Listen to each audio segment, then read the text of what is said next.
De Felipe, interrogou os seus discípulos, dizendo: Quem dizem os homens ser o Filho do Homem? E eles disseram: uns João Batista, outros Elias, e outros Jeremias ou um dos profetas. Disse-lhes ele: E vós, quem dizeis que eu sou? E Simão Pedro respondendo disse: Tu és o Cristo, o Filho do Deus vivo.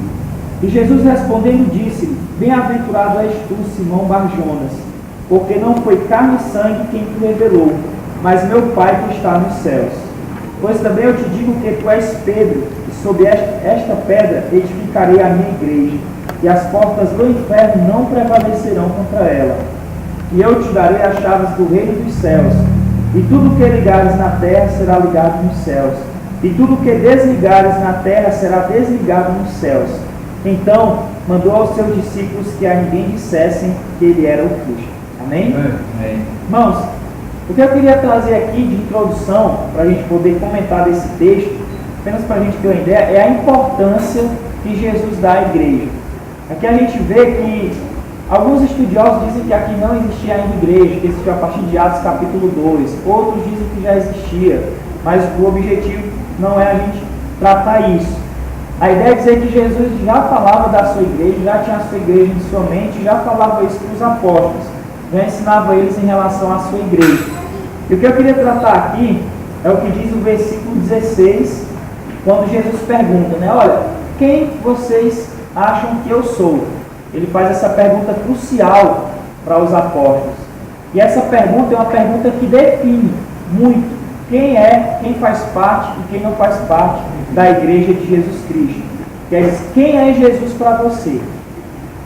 O que Jesus influencia, ou o que a pessoa dele diz que ele é para você? Então, uns disseram, olha, as pessoas diziam, olha, esse aí é João Batista que ressuscitou.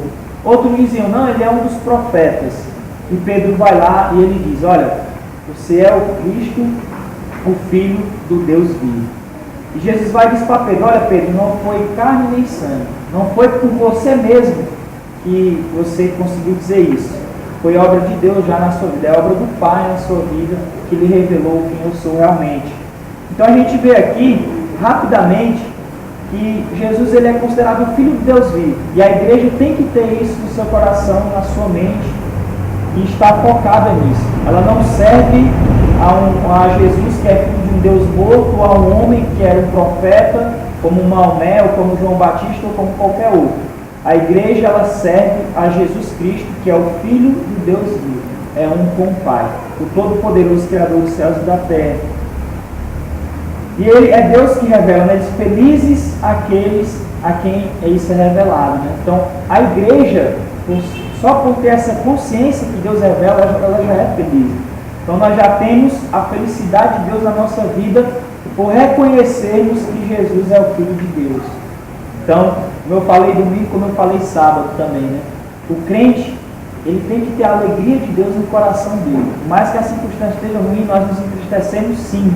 Mas quando nós paramos para ver na Bíblia e olhamos o que Deus fez por nós e que nós somos igreja, e a palavra de Deus diz, feliz aqueles a quem isso é revelado. Então nós devemos nos alegrar em Deus, porque há algo reservado para nós muito maior do que as coisas aqui da terra. Então é feliz, a igreja é feliz. E no versículo 18 e 19, não tem como a gente entrar nisso aqui profundamente, até porque já daria o tempo de todo o assunto que nós vamos falar, é que Jesus fala que Pedro, e sobre esta pedra, na verdade, ele ficaria na igreja. E aí os estudiosos debateram muito, na verdade, sobre isso, mas já existe um consenso geral. Então os católicos defendem que aí a pedra era Pedro, o apóstolo, o que é o primeiro Papa, e a igreja está fundamentada sobre a autoridade do Papa. Essa é a interpretação da Igreja Católica. Já nós, protestantes evangélicos, entendemos que a autoridade, essa pedra que Jesus fala é Jesus, porque no grego, Petros significa pedregulho, e pedra, que é outra palavra que Jesus usa aqui, pedra, quando ele fala sobre esta pedra, ele usa a palavra Petra, no Novo Testamento, significa rocha, onde ele fala dele mesmo, ele como sendo a rocha. É como se Jesus dissesse assim, segundo a nossa interpretação: Pedro, tu és pedrinha. Ele diz, Pedro, tu és pedrinha. E sobre esta pedra, sobre essa rocha, edificaria a minha igreja, se referindo a si mesmo. Existe uma terceira interpretação que diz que a pedra é a revelação que Deus dá a Pedro, né? Jesus Cristo é o Filho do Deus vivo. Então existe outra interpretação que a igreja está fundamentada sobre esta declaração. Mas, ou na declaração ou em Jesus, não separa muito, né? A declaração fala sobre Jesus e é sobre ele que a igreja está fundamentada em toda a Bíblia. No contexto geral, nós podemos entender que a igreja está fundamentada não sobre um homem carnal, um homem terreno como Pedro, né? Não tem condições para isso acontecer. A igreja está fundamentada sobre Jesus, ele é o cabeça, ele é a base, né? Paulo ele fala em 1 Coríntios que nenhum fundamento pode ser colocado no qual já está posto. É Jesus Cristo o fundamento, ele é a base da igreja. Então, não tem como nós argumentarmos que é Pedro, que é algum outro homem a base da igreja. É Jesus. Então, ele revela aqui, olha, sobre esta pedra edificarei a minha igreja. E ele diz mais, e eu te darei as chaves do reino dos céus, e tudo que ligares na terra será ligado nos céus, e tudo que desligares na terra será desligado nos céus. Então, não é que Pedro está lá com a chavezinha, né? Quando ele quer que chova, ele abre lá a chave do céu e chove. Quando ele quer que pare de chover, ele fecha a porta e tranca. Não. Mais uma vez a Igreja Católica interpreta equivocadamente esse texto. Na verdade, aqui é a missão de toda a igreja. A igreja, ela tem a missão de ligar, na verdade, o pecador a Deus. A igreja é considerada como se nós fôssemos sacerdotes de Deus. O sacerdote é aquela pessoa que faz mediação entre Deus e os homens. Então nós, a igreja, é considerada sacerdote no sentido de que ela faz mediação entre o pecador perdido e Deus, né? Onde ela prega o Evangelho, onde anuncia a Jesus Cristo, que a pessoa crê e é salva. Então a igreja tem esse papel, então ela liga e desliga. Em que sentido liga e desliga? Na verdade é o trabalho da palavra de Deus que a igreja leva. Eu ligo o pecador a Deus quando eu prego para ele. Então eu estou de certa forma ligando ele a Deus se ele crê.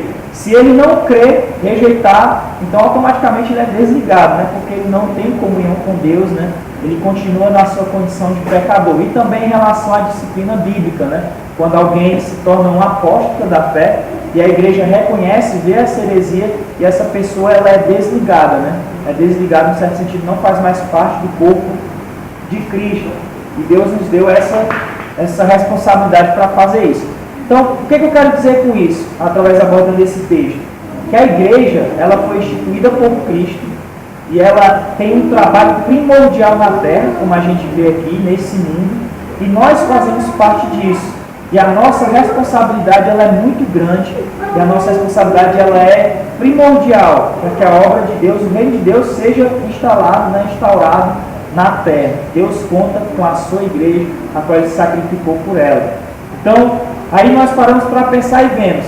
Por isso que é muito importante termos cuidado de como nós nos comportamos como igreja e como nós, como igreja, exercemos esse papel de ligar e desligar qualquer coisa em relação a Deus, né? Essa igreja que eu li aqui, esse exemplo dessa notícia, eu não gosto muito de julgar apenas por uma informação só, né? Eu não gosto muito, eu não posso, por mais que eu tenha lido isso aqui, eu de antemão já possa pensar assim, não, está errado, ou não tem nada de Deus aqui. Eu gosto de ouvir mais, saber mais, conhecer mais, para poder dar um parecer fechado e dar a minha concepção fechada. Mas pelo que a gente lê aqui, e o que a gente consegue imaginar, essa igreja a qual eu descrevi, a sua filosofia de trabalho, a forma de atrair, parece muito a ideia de que eu posso abrir mão de muitos princípios bíblicos para poder atrair as pessoas. E você lotar em um ano e poucos meses uma igreja de 5.700 fiéis, e você ter essa como é que eu posso dizer, essa fama toda, né? Então aí você pensa duas coisas. Primeiro, ou é um grande avivamento de Deus realmente, né, em salvar pessoas, ou então tem alguma coisa errada e ali as pessoas vão para um outro sentido, outro propósito, outro objetivo. Um objetivo que atrai o homem carnal a fazer parte daquilo, né? Então aí essa igreja está num desses sentidos. Mas o que a gente vai estudar não é essa igreja, né? É apenas para a gente poder ver a importância da igreja, no texto de Mateus, e para a gente meditar como está o nosso meio hoje em dia, né? Em relação às visões de igreja que as pessoas têm. Mas voltando aqui, o termo igreja, para a gente ver, entender um pouco mais, né, no Novo Testamento, esse termo, no geral, ele tem dois sentidos. O primeiro sentido do termo igreja, que é a congregação local mesmo. Por exemplo, nós aqui reunidos, né? Nós reunidos é um termo geral no Novo Testamento para a igreja. O segundo é a igreja no sentido geral, não importa a denominação, né? É a igreja, é a junção de todas as pessoas que aceitaram Jesus Cristo como Senhor e Salvador da sua vida. Só que eu estava estudando um pouco mais no Novo Testamento e é interessante a gente observar que a palavra igreja no Novo Testamento, eclesia, aparece 119 vezes no Novo Testamento. E essas 119 vezes, eu peguei um estudo do pastor Isaltino, ele pega de um estudioso e ele dá 4 significados para a palavra igreja quando aparece no Novo Testamento. Primeiro, 3 vezes a palavra aparece sem implicação teológica. Ela apenas se refere a uma grande quantidade de pessoas reunidas. Então, 3 vezes a palavra eclesia no Novo Testamento, ela se refere a pessoas reunidas num local. Apenas isso. Elas não estavam adorando Jesus, eram apenas pessoas reunidas, como numa assembleia política ou algo desse tipo. Também ela se refere, traduzindo o termo carral do hebraico, né, que se refere a pessoas unidas por uma finalidade. Por exemplo, as assembleias solenes no Antigo Testamento, onde o povo todo se reunia, elas eram chamadas de carral no hebraico. Significava que elas estavam reunidas com um objetivo. Todo o povo vinha para poder participar dessa assembleia solene. Terceiro, pessoas reunidas num local, especificamente, né? Que é mais a ideia de congregação local mesmo. Pessoas reunidas num local para adorar a Deus, né? Para poder cultuar o Senhor. E quarto, a ideia universal da igreja de Deus, né? A ideia universal da igreja de Deus, no sentido de falar a igreja como todos os santos espalhados por todo lugar. Paulo fala muito isso nas suas epístolas, né? Principalmente no início delas.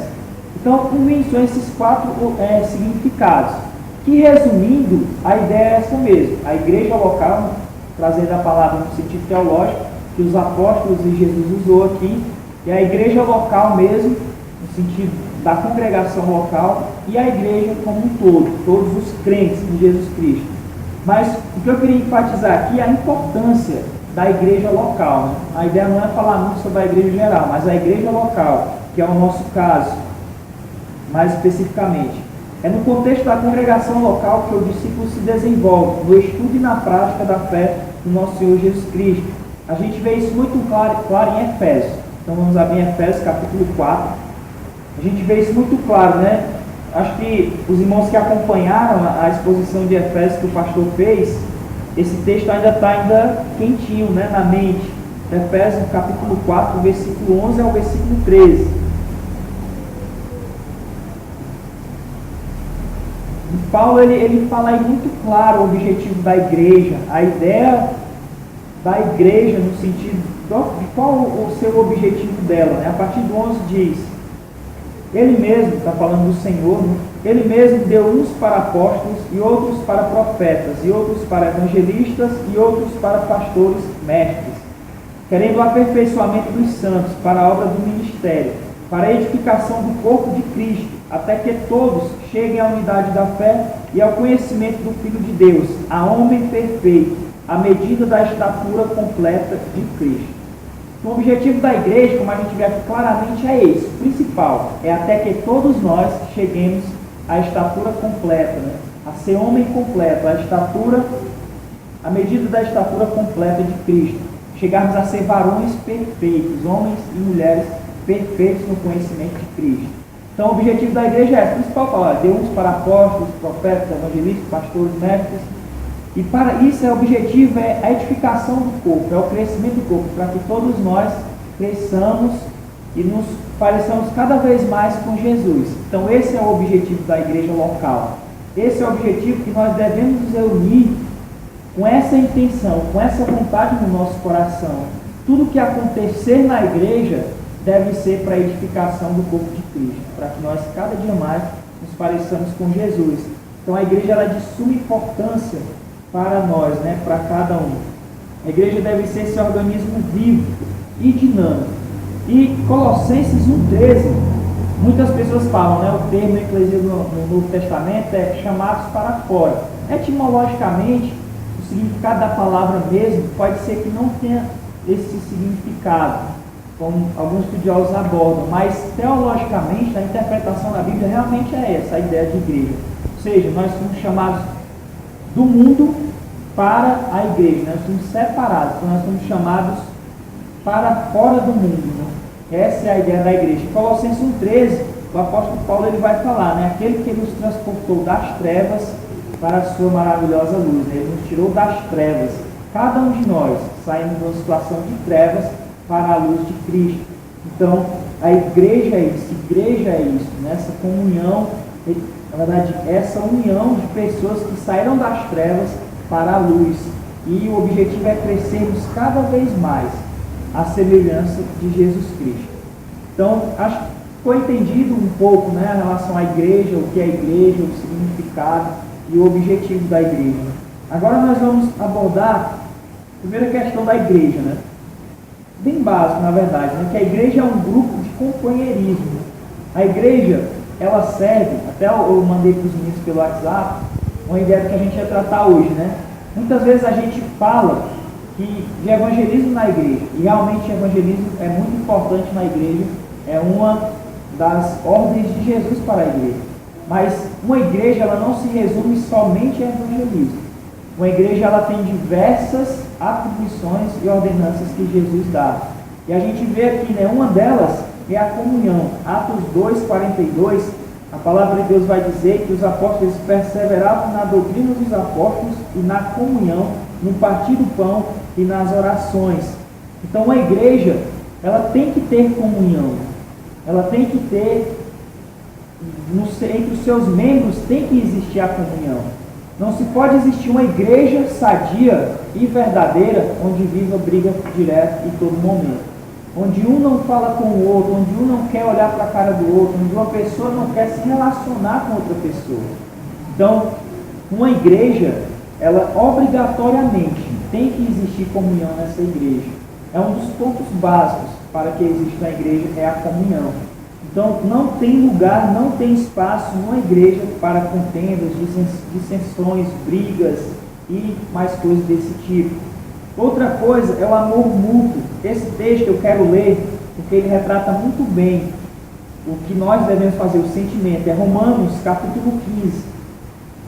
Esse texto ele fala assim, de forma bem clara, o nosso sentimento que nós temos que ter uns para com os outros. Aqui o apóstolo Paulo, ele estava rebatendo umas brigas que estavam tendo na igreja de Romanos, lá de Roma, na verdade, né, dos romanos, porque aquela igreja ela havia passado algum tempo antes por uma perseguição grande. Na verdade, no início era uma igreja formada mais por judeus.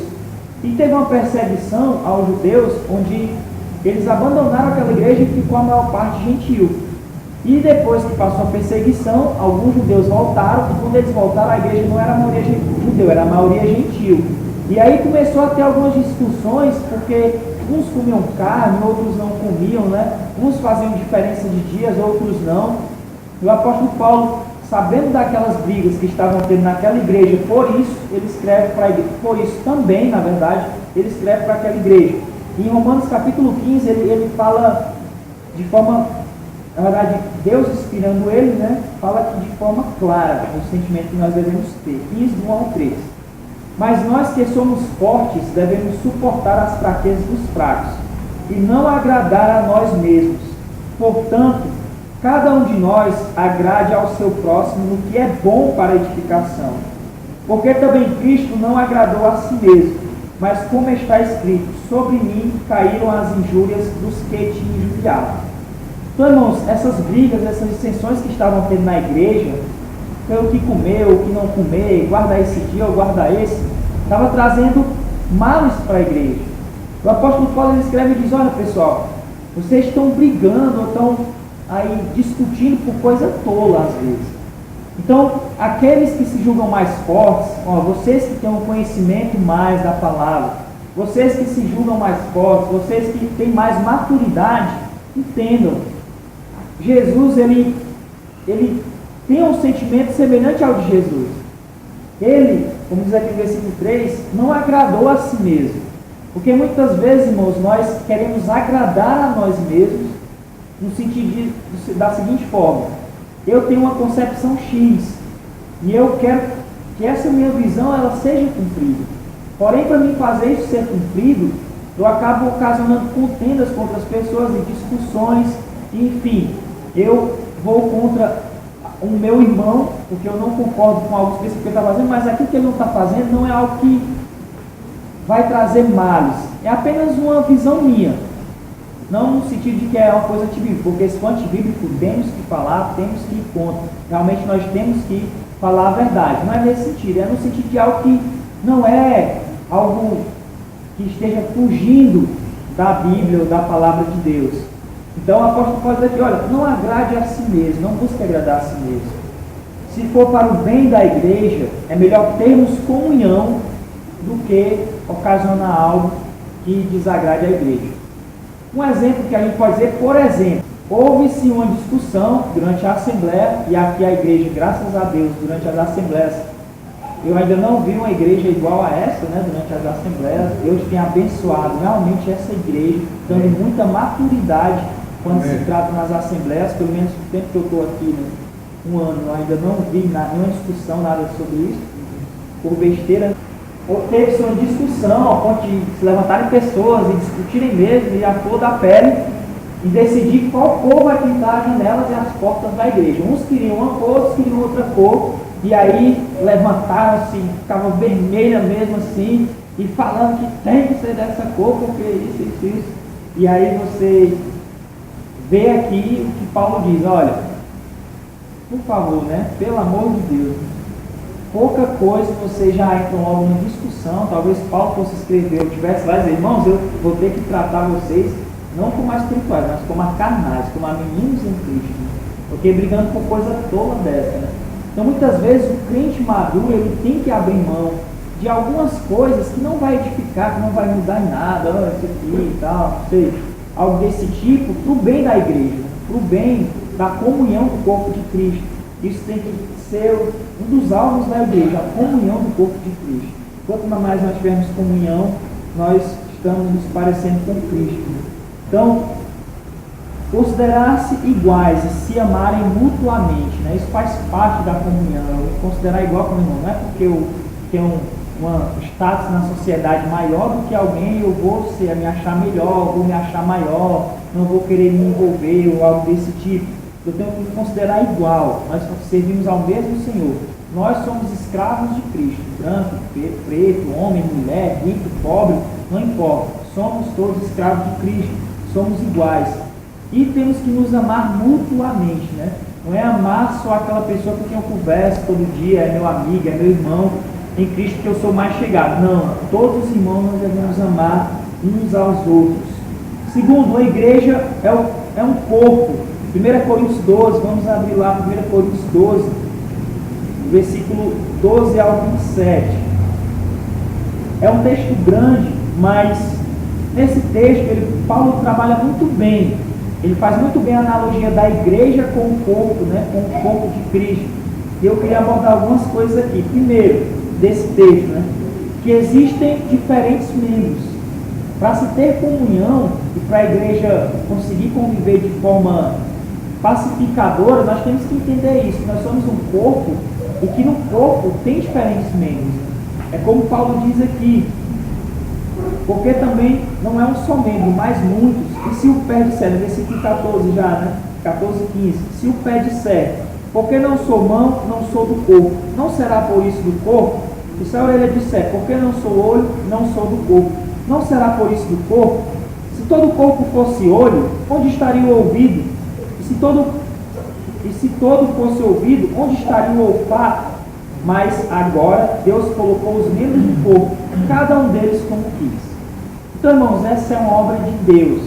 A igreja são pessoas diferentes, com uma visão diferente, cada um tem uma cabeça diferente, ninguém aqui é um clone do outro, né? A ponto de pensar igual em tudo. A gente jamais vai encontrar uma igreja onde todos os irmãos pensam igual em tudo, né? Porque senão todos os irmãos iam com a mesma roupa para a igreja, né? Todos os irmãos iam com os mesmos sapatos, né? Todo mundo falava a mesma coisa, não existe isso. Uma igreja é assim, ó, cada um diferente, cada um de uma forma.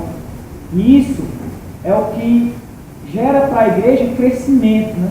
Porque eu sou diferente de alguém e aquilo que eu não enxergo, alguém já enxerga e ele me ensina e eu ensino, né? E nós vamos convivendo assim. Mas essa diferença ela não deve ser motivo para que haja dissensões e discórdias e coisas desse tipo no corpo de Cristo. Nós temos que entender que os membros são diferentes, mas todos trabalham juntos, todos devem trabalhar no mesmo objetivo. Paulo ele diz para os filipenses, né, olha, que todos tenham o mesmo pensamento, todos tenham o mesmo sentimento. Não era que todos fossem iguais, a ideia dele era que todos trabalhassem no mesmo objetivo, de servir a Cristo, de adorar a Deus, né, de se entregar a Ele, a sua vontade. A ideia era essa, né, no objetivo da igreja como um todo. Não é pensar igual nos detalhes, é o objetivo geral. Então, nós temos um objetivo aqui de proclamar a palavra de Deus, de falar do amor de Deus para as pessoas, de viver como igreja em comunhão. Então todos têm que ter esse objetivo. Eu não posso estar aqui com o coração com o objetivo contrário a isso. Meu objetivo tem que ser esse, é o objetivo da igreja de Cristo. Todos nós temos que chegar a ter esse objetivo, né, na nossa mente. Então nós trabalhamos com esse objetivo, e sobre, né, debaixo da liderança do Espírito Santo, né? Deus ele colocou os líderes na sua igreja, como a gente leu, apóstolos, mestres, evangelistas, pastores, né? Deus colocou esses homens e nós entendemos que eles, assim como os membros, também são orientados pelo Espírito Santo, né? Tanto que quando os apóstolos vão tomar a decisão, lá em Atos, capítulo 11, se eu não me engano, eles dizem, pareceu bem ao Espírito Santo e a nós, né? Ou seja, eles tinham consciência da liderança ali, da direção do Espírito Santo nas suas vidas, né?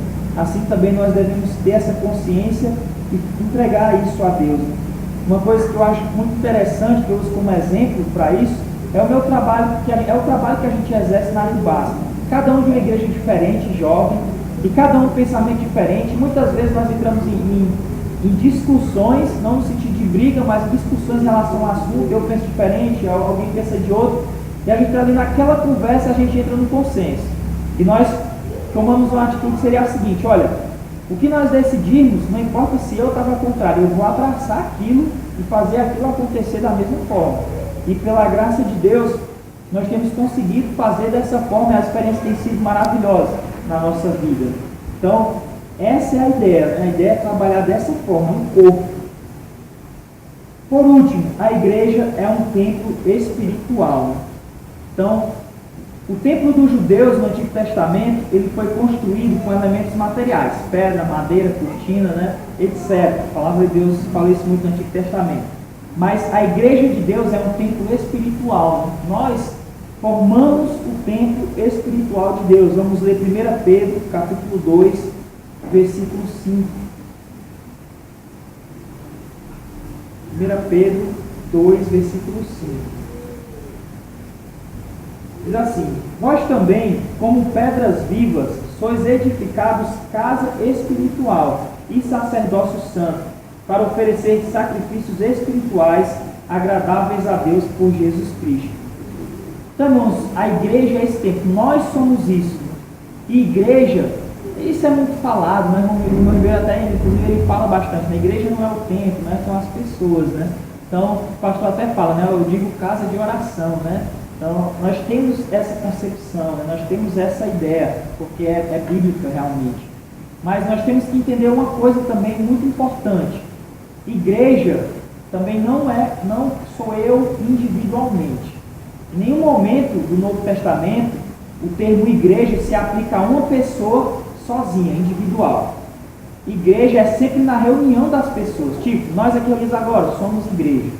Eu individualmente faço parte da igreja, mas não sou igreja sozinho. Então essa ideia de Ah, eu não preciso ir lá para aquele local onde as pessoas se reúnem, eu adoro Deus em casa. Eu oro em casa, sozinho, eu leio a Bíblia sozinho em casa. Então, esquece isso. Ela não é igreja, no sentido de viver sozinho. Igreja sempre é o ajuntamento. São todas as pessoas reunidas. Então, se eu faço parte de uma igreja, eu faço parte de um grupo de pessoas onde eu me reúno. Por isso que o autor de Hebreus ele fala, não deixemos de congregar, né? Porque a igreja é isso, é a congregação dos santos, né? É a união de todos reunidos para adorar, para louvar a Deus. Então a igreja é isso, é esse movimento espiritual de união e comunhão. Então no Antigo Testamento existiam alguns sacrifícios, né? A gente vê sacrifícios de animais que os sacerdotes eles eram responsáveis por fazer isso no templo. Mas a igreja, vamos abrir agora em Hebreus capítulo 13, a igreja também tem que oferecer sacrifícios para Deus. Hebreus capítulo 13, versículo 15 e versículo 16. Versículo 15 de Hebreus, o autor vai dizer o seguinte: portanto, ofereçamos sempre por ele, está falando de Jesus, né? A Deus sacrifício de louvor, isto é, o fruto dos lábios que confessam o seu nome. Então a igreja ela se reúne com o objetivo de se dedicar a Deus. A ideia de sacrifício é se dedicar nesse texto, né? Então, me dedicar através do fruto dos meus lábios, o louvor a Deus. Então, por isso que é importante nós termos um cuidado com o louvor na igreja, né? Isso é muito importante para a saúde da igreja, porque é uma forma que nós nos sacrificamos, oferecemos os nossos sacrifícios a Deus. Por isso que é importante ter uma música bíblica, né? Não ter uma música antibíblica, ter músicas subjetivas. A ideia é uma música que glorifique a Deus e exalte a glória de Deus, né? Da forma como Ele merece, sabe? Confesse o seu nome da forma que Ele merece.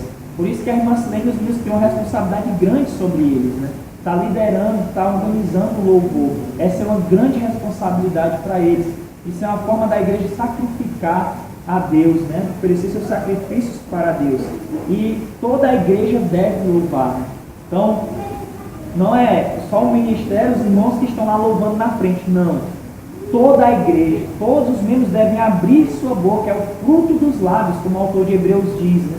Que deve entregar a Deus, sacrificar para Deus. Todos nós devemos fazer isso. Outra coisa, 16 ele fala, né? O sacrifício de boas obras. E não vos esqueçais da beneficência e comunicação, porque com tais sacrifícios Deus se agrada. A igreja oferece sacrifício de louvor e sacrifício de boas obras. Sacrifício de boas obras, aí entra, né, evangelismo, ajudar os irmãos necessitados da igreja, ajudar as pessoas necessitadas de fora da igreja, promover missões de todas as formas, orando, ofertando, indo, enfim. São as boas obras da igreja que também se tornam sacrifícios para Deus. Então o objetivo da igreja deve ser esse também. E por último, vamos abrir agora em Romanos 12, 2. Romanos 12, 2 é um texto muito conhecido, né, também. Que é o sacrifício de uma vida totalmente dedicada para Deus. Romanos 12, 1 e 2, o apóstolo Paulo vai dizer: eu rogo-vos, pois, irmãos, pela compaixão de Deus, que apresenteis os vossos corpos em sacrifício vivo, santo e agradável a Deus, que é o vosso culto racional. E não vos conformeis com este mundo, mas transformai-vos pela renovação do vosso entendimento, para que experimenteis qual seja a boa, agradável e perfeita vontade de Deus. Então, o terceiro sacrifício é isso, uma vida totalmente dedicada para Deus, onde eu me entrego, me apresento diante dele como um sacrifício vivo, santo, como ele diz aqui, e agradável. E esse é o nosso culto racional. Então a igreja, ela existe, foi fundada por Jesus e ela tem esses objetivos. E nós devemos encarar isso com total seriedade. Então, se nós vermos algo na igreja que fere esses princípios da palavra de Deus, nós temos que lutar pela unidade, pela a biblicidade da igreja, né? Por se conformar à vontade de Deus, pela saúde da nossa igreja. Então essa é a tarefa de cada um de nós, não é tarefa só do pastor, só da liderança, não. E a tarefa de toda a igreja é exortar uns aos outros quando precisarem. Então, eu preciso ser exortado pelos irmãos. Os irmãos precisam também serem exortados. A exortação, ela é uma obra providencial, é uma providência de Deus para que a igreja não perca o seu foco. Então, eu sou muito grato quando eu sou exortado. No início, para nós, pode ser que a exortação, ela traga assim um certo sentimento de chateação, algo desse tipo, mas nós temos que entender que a exortação é a obra de Deus na nossa vida, para nos conformar cada vez mais à imagem de Jesus Cristo. É para isso que a igreja existe. O objetivo da igreja é esse. E eu queria ler aqui a conclusão, fechando, diz o seguinte: Jesus é o instituidor da igreja, Ele é o Senhor da igreja. A igreja está em processo de edificação. Isso significa que continuamente Jesus está chamando outras pessoas a fim de que desfrutem das bênçãos do reino dos céus. A igreja, por ser de origem divina, não poderá ser destruída. O fundamento da igreja é o próprio Jesus Cristo. Esta é a razão pela qual a igreja jamais será derrotada, por mais que se esforcem os poderes do mal. Uma vez que a igreja está sob o domínio ou o senhorio de Cristo, nenhum outro organismo tem autoridade sobre ela. Irmãos, então, por mais que as nossas autoridades políticas se afastem de Deus, por mais que igrejas também se afastem de Deus, por mais que grandes personalidades, pregadores se afastem de Deus, a igreja de Cristo, ela sempre vai estar ali, firme, aos pés do seu Senhor. Então, que Deus possa trazer esse sentimento ao nosso coração, que a gente possa amar a igreja de Cristo, assim como Ele amou e se entregou por ela, que nós possamos viver em santidade, em busca de agradar a Deus, e vivermos igreja. Vamos ficar de pé, vamos orar.